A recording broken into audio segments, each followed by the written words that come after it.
Hello दोस्तों, एक बार फिर से मैं लेके आ गया हूँ आहार नाल के क्वेश्चंस को। प्रीवियस ईयर क्वेश्चंस को हम लोग करते हैं, जो कि हमने अभी पिछले वीडियो में पढ़ाया हुआ है पूरी चीज़ों को।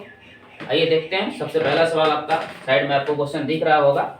सबसे पहला सवाल है, पीत रस कहाँ से स्रावित होता है। तो दोस्तों ध्यान रखिएगा, ऑप्शन में आपका दिया है यकृत, मुख गुहा, आमाशय और छोटी आंत। तो अभी हमने आपको वीडियो में पढ़ाया हुआ था पिछले वीडियो में कि पीत रस जो होता है यकृत से स्रावित होता है, अर्थात आपका ऑप्शन नंबर क्या आंसर आ जाएगा दोस्तों, ए। आपका दोस्तों आंसर क्या आ जाएगा, ए हो जाएगा। यकृत से पीतरस का स्राव होता है, पीतरस का स्राव होता है। नेक्स्ट क्वेश्चन देखिएगा। अगला क्वेश्चन आपका दिया हुआ है, दूसरा क्वेश्चन पूछा गया पेपर के अंदर। दूसरा क्वेश्चन आपका पूछा गया है कि किस जीव में हीमोग्लोबिन नहीं होता है। तो दोस्तों याद रखिएगा कि जिस जंतुओं का रक्त लाल नहीं होता है उसमें हीमोग्लोबिन नहीं होता है, क्योंकि आपको पता है कि रक्त का लाल रंग जो होता है वो हीमोग्लोबिन के कारण ही होता है। इसी के चलते जो इसमें ऑप्शन में है आपका पंछी को, अगर पंछी को कभी मरते हुए देखे होंगे तो उसमें से ब्लड निकलता है। मनुष्य में तो खून पाया ही जाता है। मक्खी को जब भी आप मारें या उसको अगर आप मारते हैं कभी हाथ से, अगर मर जाती है वो, तो उसका रक्त लाल नहीं होता है, अर्थात आपका आंसर क्या हो जाएगा दोस्तों, बी। इसका आंसर क्या आएगा, बी। मक्खी का रक्त जो होता है लाल नहीं होता है। क्यों नहीं होता है दोस्तों, ये भी क्वेश्चन पेपर में आया हुआ है कि मक्खी का रक्त लाल क्यों नहीं होता है। तो ध्यान रखिएगा कि मक्खी के रक्त में हीमोग्लोबिन नहीं पाए जाने के कारण उसका रक्त कैसा होता है, लाल नहीं होता है। तो ध्यान रखेंगे, मक्खी का जो रक्त होता है लाल नहीं होता है क्योंकि इसमें हीमोग्लोबिन नहीं होता है। मक्खी का रक्त लाल नहीं होता है। नेक्स्ट क्वेश्चन देखेंगे। अगला क्वेश्चन नंबर 3, आपका तीसरा क्वेश्चन। सभी क्वेश्चन साइड में आपको दिख रहे होंगे।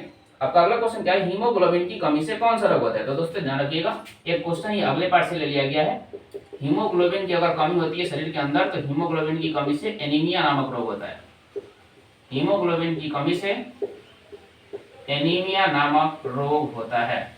कौन सा रोग होगा दोस्तों, एनीमिया नामक रोग हो जाता है। ये आपको हम परिवहन के पाठ में फिर दोबारा पढ़ाएंगे, तो आप ध्यान रखिएगा। एक क्वेश्चन इसमें से लग गया हुआ है। सेकेंड क्वेश्चन, अगला क्वेश्चन पूछा गया है नंबर 4, अर्थात आपका इसका आंसर जो आएगा दोस्तों सी आएगा। सी ऑप्शन पे रहेगा। तीसरा क्वेश्चन का आंसर सी होगा।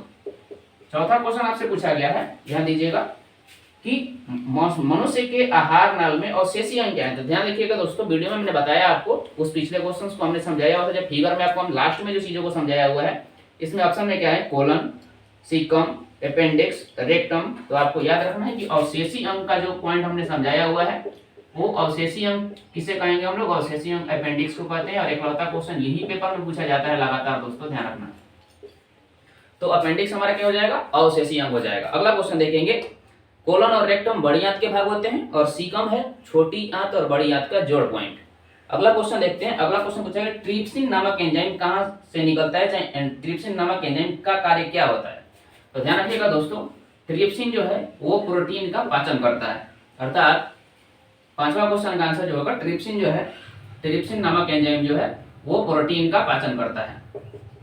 ट्रिप्सिन किसका पाचन करेगा दोस्तों, प्रोटीन का पाचन करता है, ध्यान रखेंगे। तो ट्रिप्सिन किसका पाचन करेगा, प्रोटीन का पाचन करेगा। नेक्स्ट क्वेश्चन, वसा का पाचन दोस्तों लाइकेज करता है। अभी अगले क्वेश्चन में वो पूछा गया है आपसे।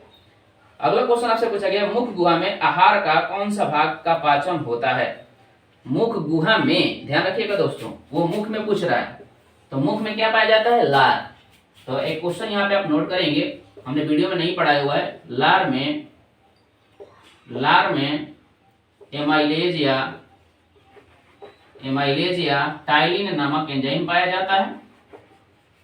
टाइलिन नामक एंजाइम पाया जाता है। टाइलिन नामक एंजाइम पाया जाता है। टाइलिन नामक एंजाइम पाया जाता है जो वसा का पाचन करता है, जो वसा का पाचन करता है। ध्यान रखेंगे दोस्तों।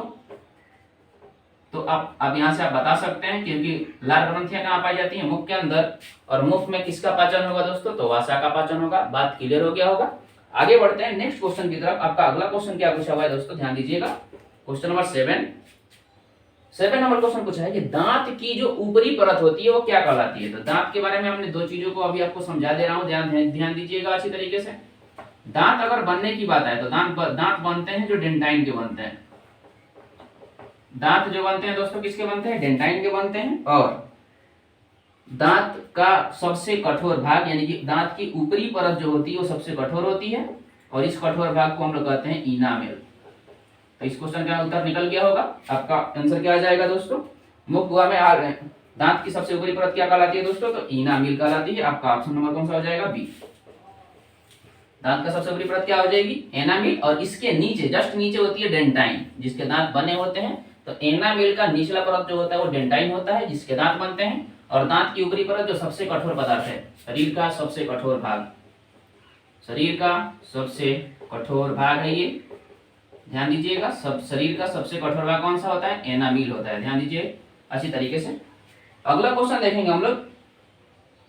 अगला पॉइंट है मानव आहार नाल का सबसे लंबा भाग क्या होता है? तो दोस्तों ध्यान दीजिएगा, आपको फिगर में सबसे बड़ी क्या दिख रही थी? छोटी आंत दिख रही थी। अर्थात हम यहाँ से कहना चाहेंगे आप लोगों को कि मानव आहार नाल का सबसे बड़ा भाग जो है, मानव आहार नाल का सबसे बड़ा भाग, सबसे लंबा भाग की अगर बात करें तो वो होता है छोटी आंत। लंबा भाग कौन सा होता है? छोटी आंत होता है। और छोटी आंत की लंबाई अगर पूछे, जिसकी लंबाई यहाँ पे हम लिख देते हैं, जिसकी अगर लंबाई की बात करें तो 6 से 8 मीटर तक की इसकी लंबाई होती है। छोटी आंत सबसे लंबी होती है आहार नाल में। और सबसे ज्यादा भोजन, सबसे पूर्ण भोजन का अगर पाचन की बात करें तो पूर्ण भोजन का पाचन कहाँ होगा दोस्तों? छोटी आंत के अंदर। अगले क्वेश्चन पे चलते हैं दोस्तों। वासा का पाचन कौन करता है? अभी हमने समझाया था आपको कि 9 नंबर सवाल में अगर जाएं तो वासा का यदि पाचन पूछे तो वासा का पाचन कौन करेगा दोस्तों? तो आपको अभी हमने समझाया कि लार ग्रंथियों में वासा का पाचन होगा। तो लार में कौन सा एंजाइम पाया जाएगा? एमाइलेज। अर्थात ऑप्शन कौन सा हो जाएगा दोस्तों? डी। अगला क्वेश्चन पूछा है कि निम्नलिखित में से कौन सा अवशेषी अंग मानव में पाया जाता है? तो अभी हमने अवशेषी अंग के बारे में पढ़ाया था दोस्तों। क्या होगा? अपेंडिक्स। क्या हो जाएगा दोस्तों? अपेंडिक्स। और अवशेषी अंग का हम लोग कहते हैं किसको है? तो अवशेषी अंग उसे कहा जाता है जिसको शरीर से काट के हटा देने पर भी मनुष्य क्या रहे? जीवित रहे। तो आशा करता हूं दोस्तों कि ये चीजें आपको बहुत अच्छी तरीके से समझ में आ रही होंगी। नेक्स्ट क्वेश्चन आपसे पूछा गया है कि निम्न में से कौन सा अंग संवेदग्राही नहीं है? तो आपके ऑप्शन में क्या क्या दिया है? कान दिया है, आंख दिया है, नाक दिया है और दिमाग दिया है। तो अभी हमने आपको पढ़ाया हुआ है कि कान, नाक, आंख, जीभ और त्वचा 5 संवेदग्राही अंग होते हैं, जिसमें इसका ऑप्शन क्या आ जाएगा आंसर में दोस्तों? दिमाग। दिमाग संवेदग्राही अंग नहीं है। अगला क्वेश्चन नंबर 10 जो है, इसका आंसर जो आएगा दोस्तों दिमाग आ जाएगा, क्योंकि दिमाग संवेदग्राही नहीं होता, वो सबका कंट्रोल पॉइंट होता है, संवेदग्राही नहीं है। दिमाग संवेदग्राही अंग नहीं है क्योंकि सबका कंट्रोलिंग पॉइंट दिमाग होता है दोस्तों, ध्यान रखिएगा। अगला क्वेश्चन पूछा है कि हमारे शरीर का पीएच परस कितने के बीच कार्य करता है? तो अभी हमने आपको समझाया हुआ था 11 नंबर सवाल के लिए। शरीर का पीएच परस जो होता है, शरीर का जो पीएच परस होता है, शरीर का पीएच परस जो होता है वो कितना होता है दोस्तों? तो 7 से 7.8 के बीच, 7 से 7.8 के बीच ये शरीर का पीएच परस होगा। अर्थात ऑप्शन कौन सा सही हो जाएगा? बी। ऑप्शन कौन सा हो जाएगा दोस्तों? बी हो जाएगा। आगे देखते हैं नेक्स्ट क्वेश्चन। एक वयस्क मनुष्य में के कितने दांत होते हैं? तो अभी तो आपने समझाया था आपको कि 2 प्रकार के दांत होते हैं, एक होते हैं अस्थाई और दूसरे होते हैं अस्थाई।